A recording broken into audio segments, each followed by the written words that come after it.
Quiero compartir en esta noche una palabra que se titula La presencia de Dios en mi casa. ¿A cuántos les gusta ese título? Amén.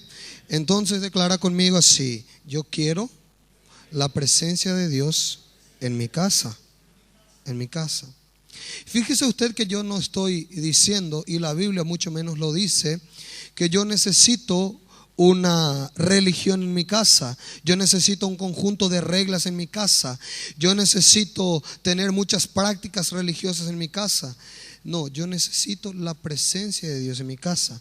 Y quiero hablar hoy contigo sobre este asunto para que podamos tener un año 2012 próspero, bendecido, victorioso, porque la clave de ese resultado en mi vida y en su vida en este año será la presencia de Dios en su casa y en mi casa. Amén.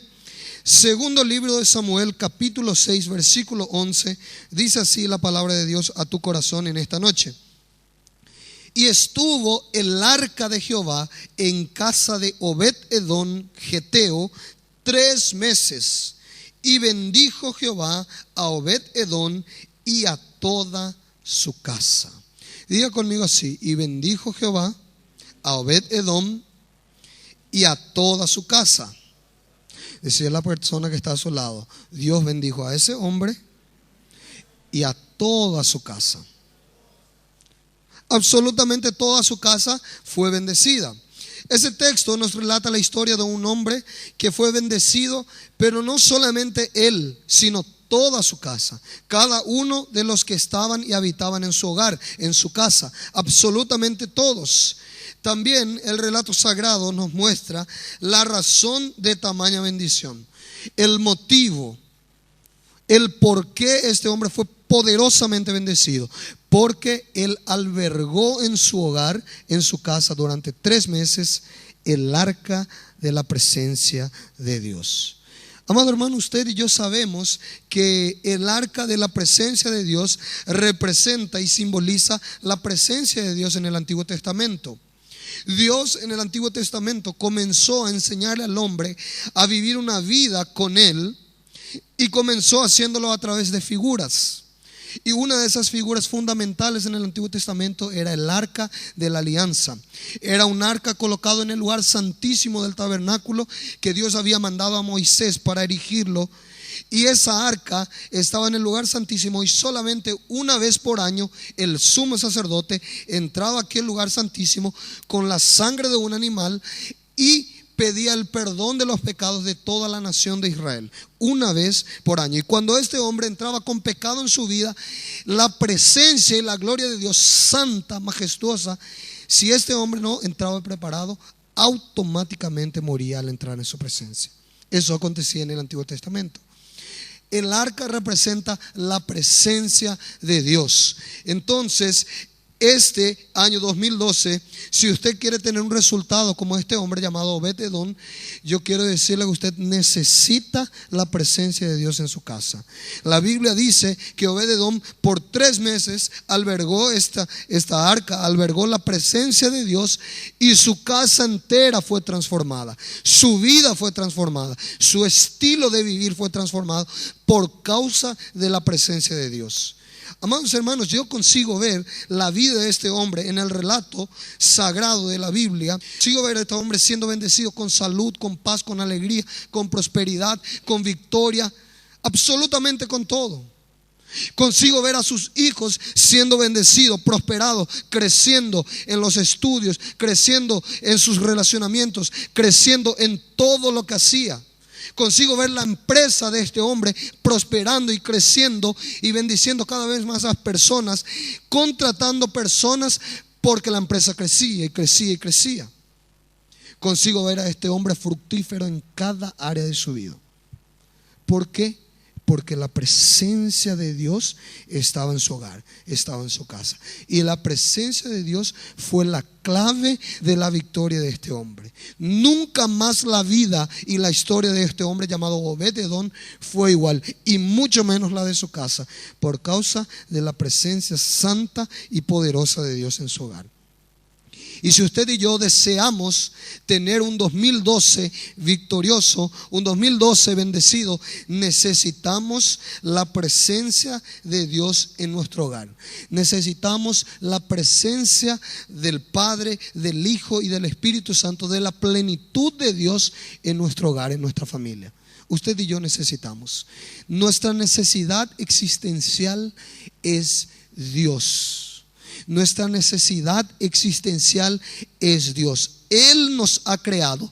Él sopló aliento de vida en nosotros y ahí pasamos a existir.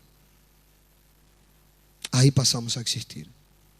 Y si nosotros hacemos cálculos matemáticos sin Él, nosotros no conseguimos vivir en el propósito.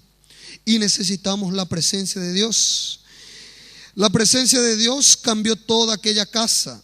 Y la presencia de Dios es tan notoria que en los alrededores despierta un deseo de esa presencia. Vaya conmigo a Marcos capítulo 2, Evangelio de Marcos capítulo 2.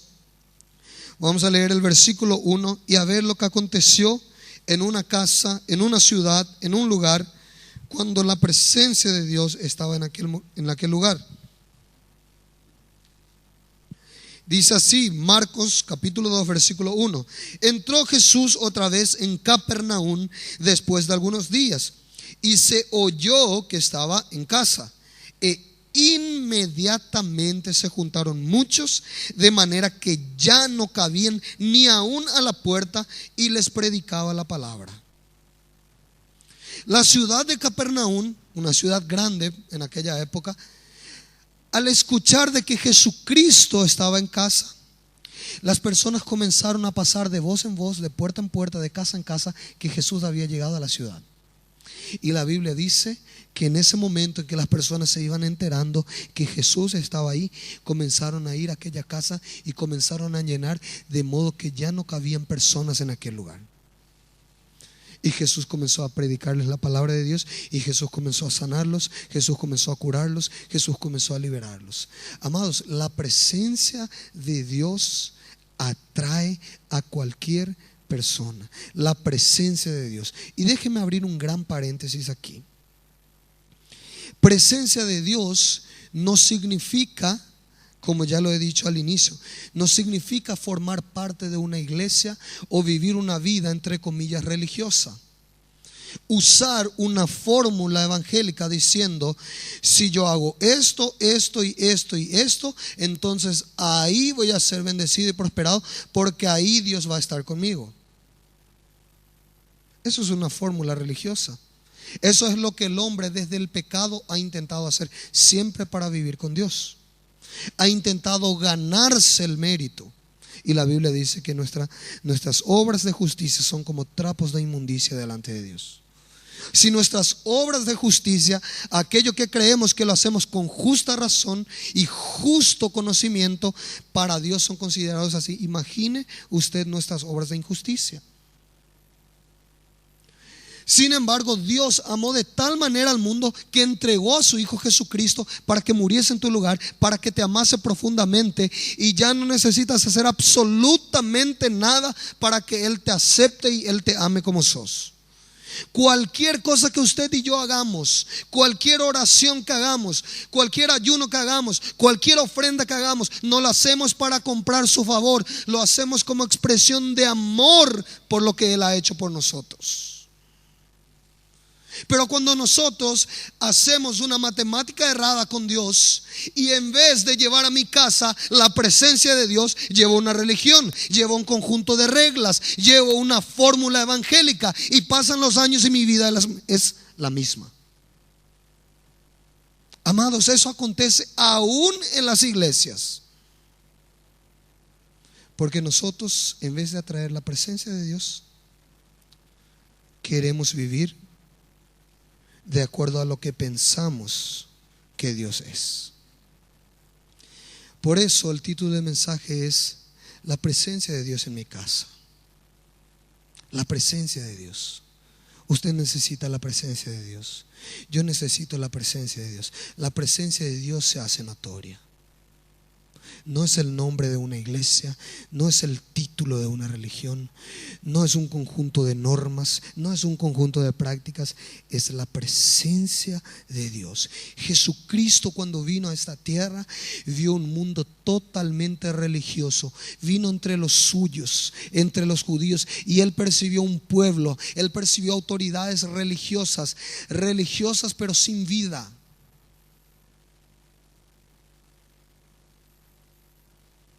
Y Jesús comenzó a caminar y comenzó a mostrar que Él es el camino, la verdad y la vida. No las enseñanzas y conjunto de reglas y tradiciones que los fariseos, los saduceos y los religiosos de aquella época enseñaban.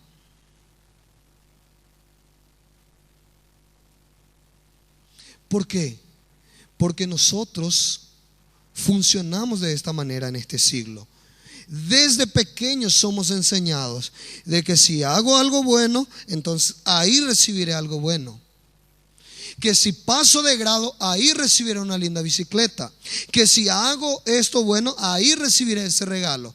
Ahí papá y mamá me van a dar. Y llegamos a la vida con Dios y pensamos que funciona de la misma manera. Entonces digo, si yo hago esto, y si no falto a la iglesia, y si hago lo otro, ahí Dios me va a tener en cuenta y me va a dar. Dios no funciona así, queridos. Dios no funciona así. ¿Sabe cómo Dios funciona? Dios funciona por la sangre de Cristo Jesús que fue derramado por usted. Y cuando Él ve la sangre del Cordero derramado sobre su vida, Él le ama y todas sus promesas están direccionadas a usted. Absolutamente todas.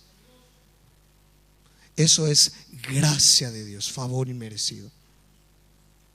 Y es eso lo que usted y yo necesitamos para este año 2012. Necesitamos la presencia de Dios en nuestro hogar. No necesitamos querer ganarnos el merecimiento, querer ser grandes hombres y mujeres. No, necesitamos amar a Dios y su presencia. Y todo lo que hacemos, no lo hacemos para merecer, no lo hacemos para mostrar que somos más santos que otros, no lo hacemos para mostrar que somos mejores o que somos más seguidores de Cristo que otros. Lo hacemos porque amamos a aquel que cambió nuestra vida. Lo hacemos porque sabemos que Él es santo, que Él es amoroso, que Él es misericordioso, que Él es fiel, que Él es mi fuente, que Él es mi proveedor, que Él es mi todo. Por eso hago lo que hago. Por eso vengo a la iglesia. Por eso oro todos los días. Por eso leo su palabra todos los días. Porque sé la importancia de su presencia en mi hogar. ¿Conseguimos entender la diferencia entre la presencia de Dios y una vida religiosa? Necesitamos la presencia de Dios. Aquel mundo en el cual Jesús vino, en el tiempo que Jesús vino, estaba lleno de religiosos. Y la Biblia dice que Jesús vino, según el relato del profeta, dice, y el pueblo que estaba en tinieblas vio gran luz. O sea que aunque había muchos religiosos, Dios consideraba que ese pueblo estaba en tinieblas. Porque la religión, porque el conjunto de reglas no es sinónimo de vida con Dios. Vida con Dios es amar de todo corazón a Dios. Y si hago lo que hago, lo hago porque lo amo. Y eso fue lo que Obed-Edom experimentó. Obed-Edom experimentó la bendición de Dios a su casa, porque trajo un cambio de estilo de vida. Pero no solo experimentó la bendición, sino que experimentó un cambio de estilo de vida, un cambio de mentalidad. Obed-Edom, además de ser muy bendecido, él percibió que con la presencia de Dios en su casa, aquello que antes era muy importante, ahora ya no era tan importante por la presencia de Dios. Aquello que antes no era pecado, ahora por causa de la presencia de Dios es pecado. Por causa de la presencia de Dios. Muchas personas piensan que cuando uno entra al cristianismo recibe una hoja así de larga diciendo no se puede, no harás esto, no harás lo otro, no se puede esto, no se puede aquello, no se puede lo otro. Y cuando yo me encuentro con una persona le digo lo siguiente: Hace un poco más de 10 años que entregué mi vida a Jesús y antes hacía lo que no se podía y lo que se me daba la gana. Y yo le dije, nunca nadie en mi vida cristiana me dijo, no se puede hacer eso. El único que me discipuló fue el Espíritu Santo y su presencia me conmovió a vivir en santidad. Y me dijo, no hagas eso, porque eso no agrada a tu Padre, porque tu Padre es amoroso y es santo. Absolutamente nadie.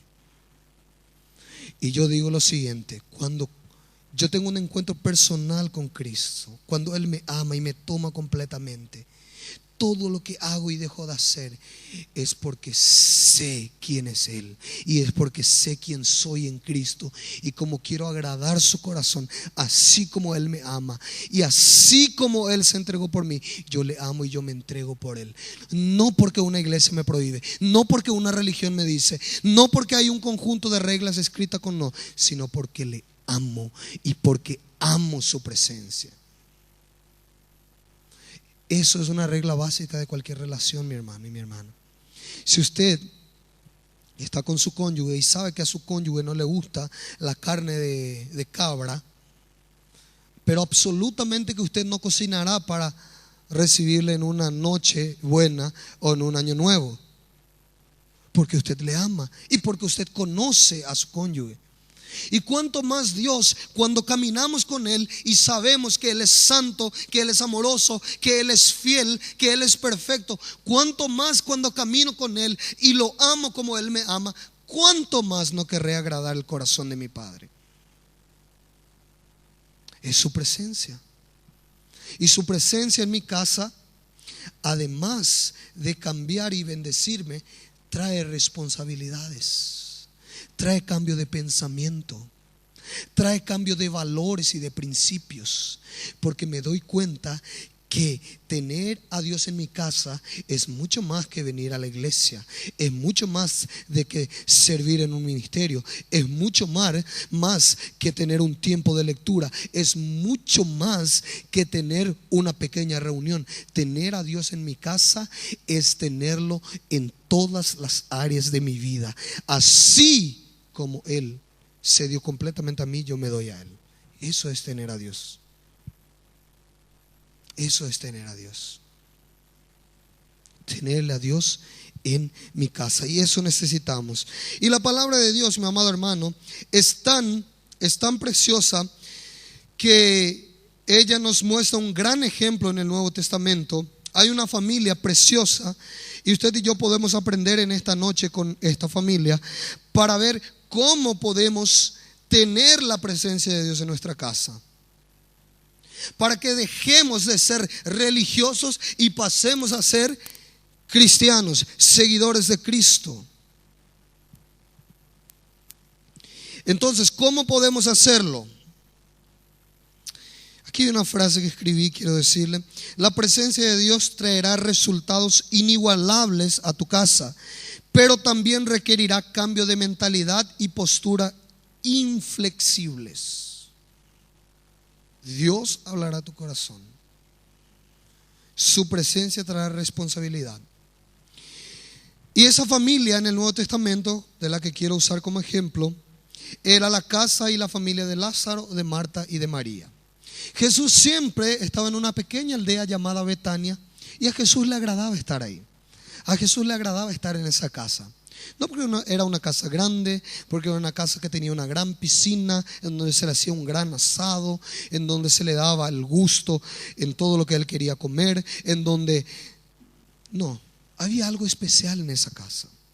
Había algo especial en esa familia. Que Jesús se alegraba de estar ahí. Jesús tenía placer en estar en esa casa. En la casa de Lázaro, en la casa de Marta y en la casa de María. Estos hermanos, esta familia. Y aquí yo quiero hablar de las tres personas, tres características que en este año 2012 pueden hacer con que vos y yo podamos llamar la presencia de Dios a nuestra casa. Para que usted como sacerdote del hogar pueda llamar la presencia de Dios a su casa. Para que usted como mujer que edifica la casa pueda llamar a Dios a su casa. La presencia de Dios. Y vamos a aprender con estos hermanos. Primero aprendamos con la vida de Lázaro. Abra conmigo su Biblia, el Evangelio de Juan capítulo 11, versículo 11.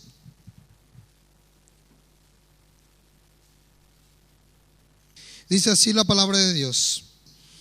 Dicho esto, les dijo después: nuestro amigo Lázaro duerme, mas voy para despertarle.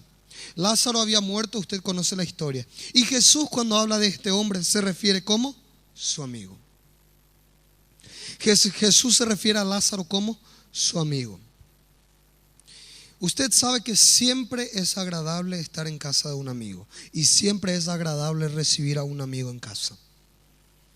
Lo primero que podemos aprender para atraer la presencia de Dios a mi hogar, a mi casa, a mi vida, a mi familia, es crear una amistad sincera, verdadera y genuina con Jesucristo. Jesús siempre estaba en Betania, en la casa de Lázaro, porque él era su amigo. Jesús tenía placer de estar en este lugar. Jesús se sentía a gusto ahí.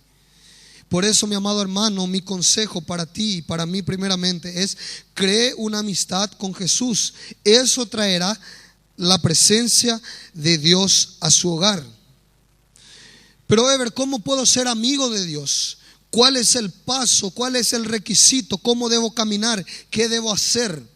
La Biblia nos enseña cómo caminar y qué hacer en el mismo libro de Juan. Permítame leerle Juan capítulo 3, versículo 28. Usted puede anotar. Dice así: vosotros mismos me sois testigos de que dije: yo no soy el Cristo, sino que soy enviado delante de él. El que tiene la esposa es el esposo, mas el amigo del esposo que está a su lado y le oye, se goza grandemente de la voz del esposo. Así pues, mi gozo es cumplido.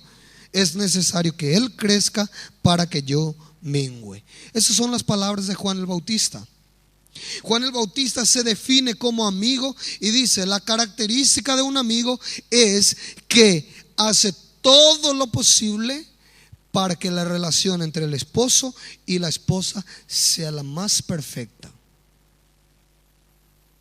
Ese es el amigo. Ahora traslademos esto a lo espiritual. Usted sabe que en lo espiritual, el novio es la figura de Cristo Jesús y la novia es la figura de la iglesia.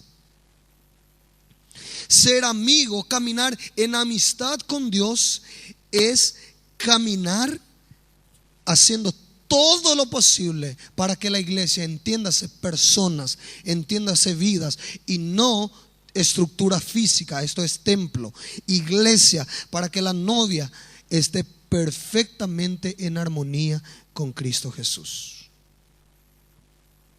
Pero ¿cómo hago eso, Ever? Es simple. A la palabra de Dios me vuelco. Vamos a tomar un ejemplo sencillo. Para ser un amigo de Dios, yo necesito tener esta característica. Necesito hacer que la relación entre el novio y la novia funcionen perfectamente.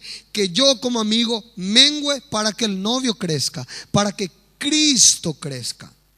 Cuando yo sirvo a mi hermano, a mi hermana, no lo sirvo para crear una dependencia de mi persona.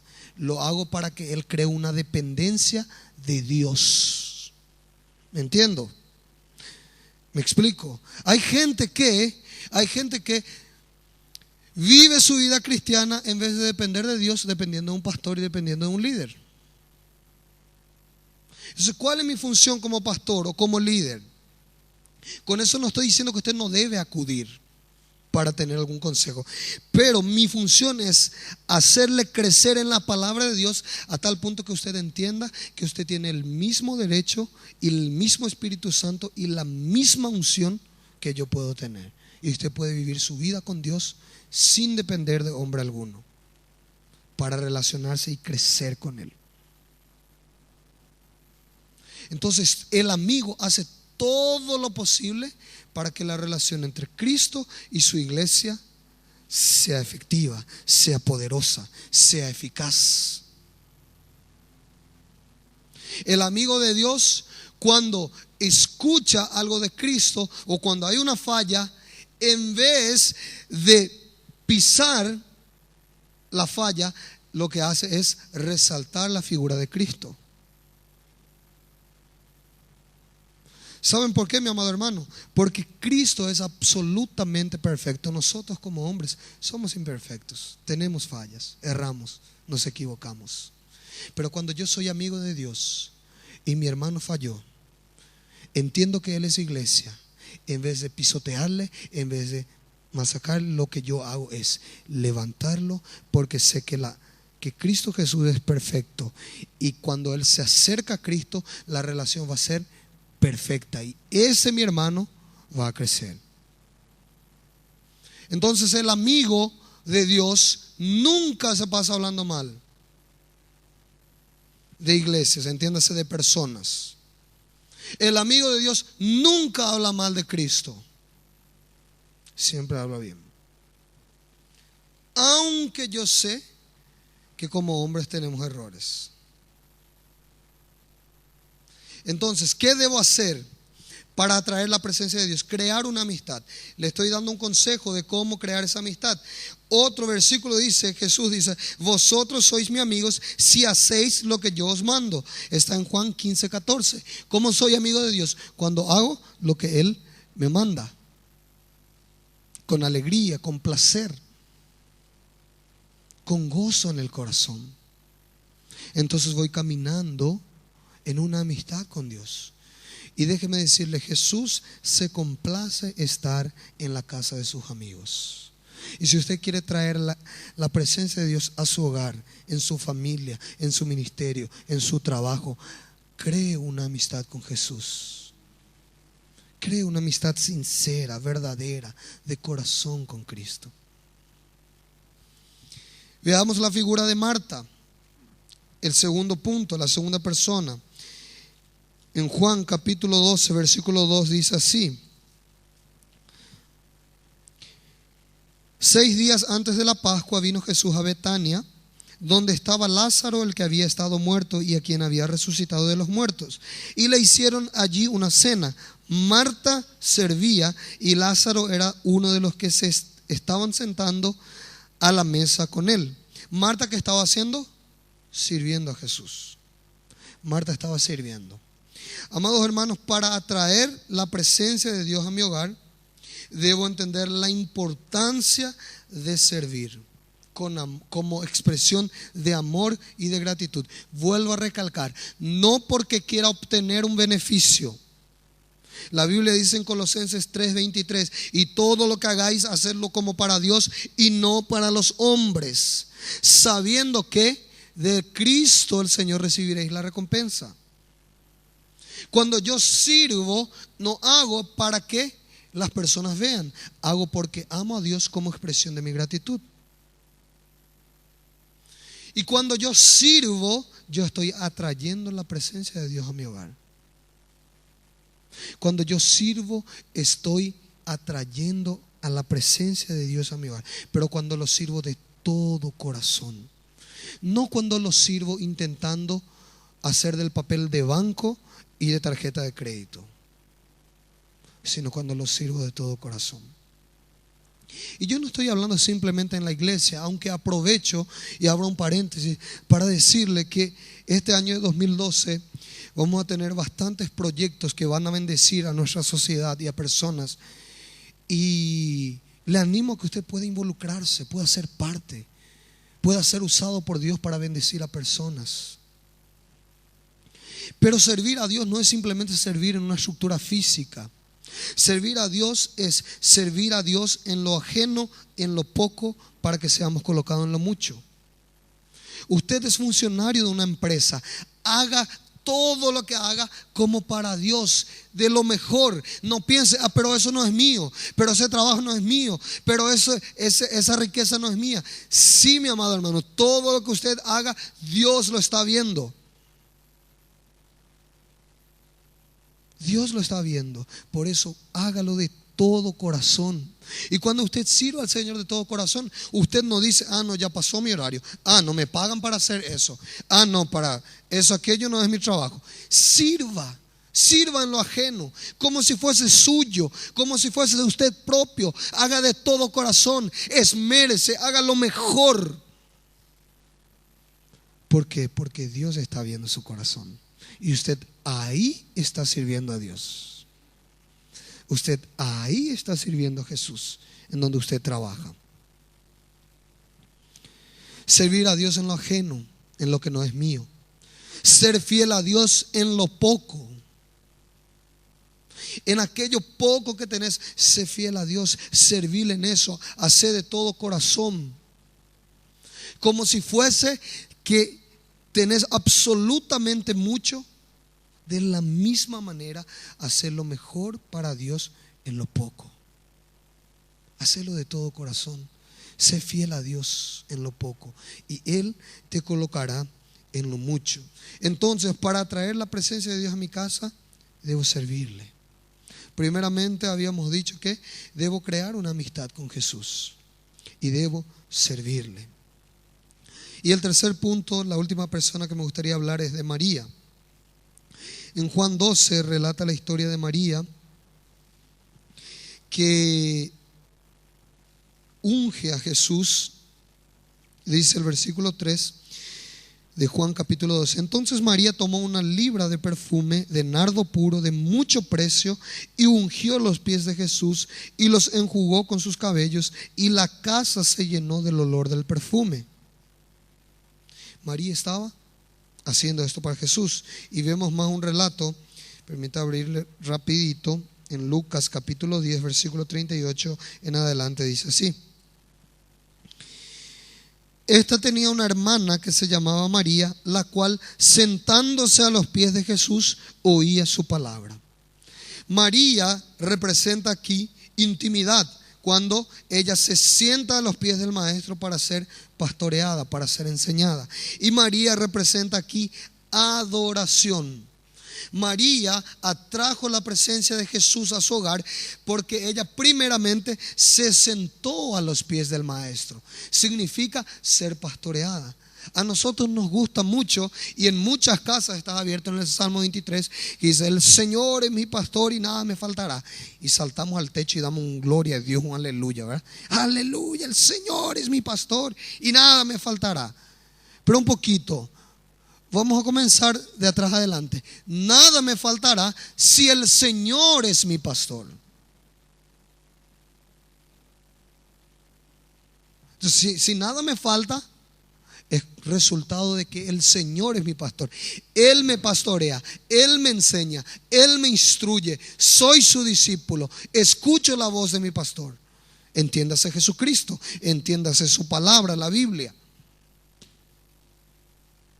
María se sentaba para escuchar las enseñanzas del maestro. Ella dejaba todo de lado y se sentaba y escuchaba. Ella era pastoreada por el Señor Jesús. Para vivir o para atraer la presencia de Dios a mi vida, debo tener un corazón de discípulo. Debo tener un corazón enseñable. Cuando tengo un corazón enseñable, me someto a mi Señor Jesús, me someto a su palabra y a sus enseñanzas. Aunque sé que muchas veces sus palabras, porque Él es santo, porque Él es perfecto, porque Él es amoroso, sus palabras van a confrontar mi vida. Aunque sé que van a confrontar mi vida, me siento a sus pies porque quiero ser pastoreado por Él. ¿Cómo hago eso en mi día a día? Mi vida devocional. Por eso leo la palabra. Por eso aparto un tiempo para meditar en la palabra. No para leerlo como un diario, sino para meditarlo, para pensarlo. Y una vez de que yo medite, piense, permito que Él hable a mi corazón. Después, María, ella se ungió a Jesús. La unción de María representa la adoración. La adoración es un estilo de vida que va mucho más allá que cantar canciones. La adoración no es solamente venir el domingo y levantar las manos y cantar. La adoración es un estilo de vida que reconoce la santidad y la grandeza de Dios. Ahí entramos a lo que yo había dicho. que el cristianismo no es un conjunto de reglas y prohibiciones que dicen no. El cristianismo es aquello que Jesús dice, y llegará la hora en que el Padre buscará a verdaderos adoradores que adoren su nombre en espíritu y en verdad. Dios busca adoradores, y adoradores es un estilo de vida. Adorador es un estilo de vida que honre al nombre de Dios. Es cuando vos y yo estamos en nuestro día a día y la persona te ofrece una oportunidad, te da una oportunidad y sabes que no está bien, y la persona se sorprende de que vos no accediste a aquello, de que vos no quisiste lucrar de aquello, de que vos no quisiste engañar o obtener algún beneficio. Te pregunta, ¿pero por qué haces eso? Porque amo a Dios. ¿Pero por qué no has mentido? Porque amo a Dios.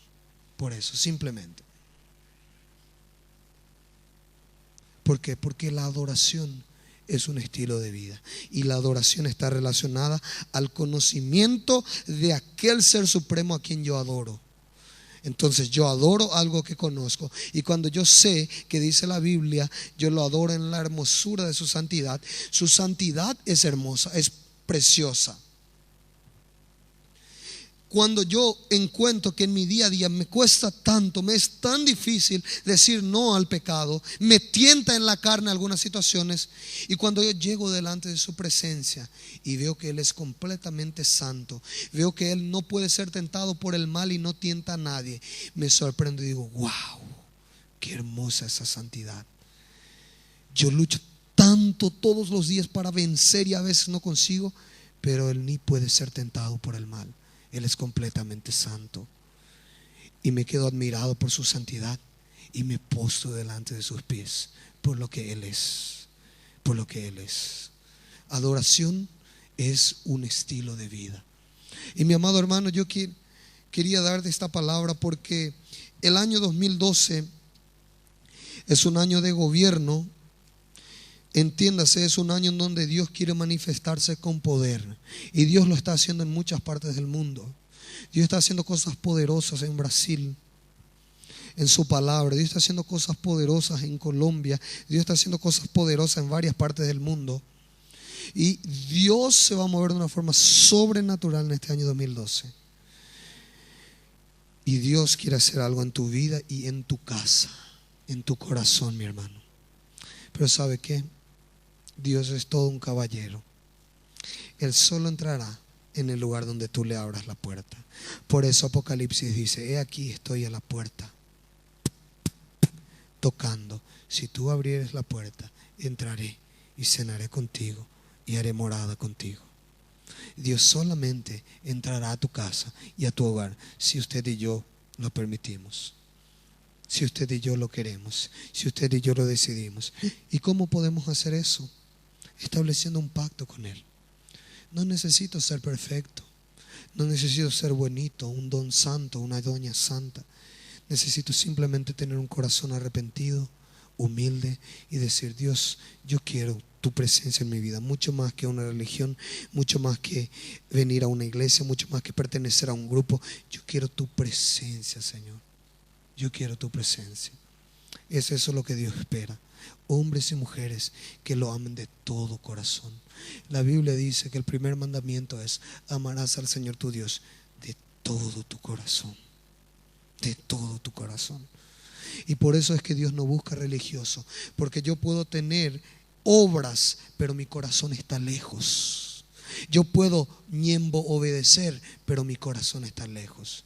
Y Dios dice, hay muchos que pueden obedecer y hacer, pero su corazón está lejos.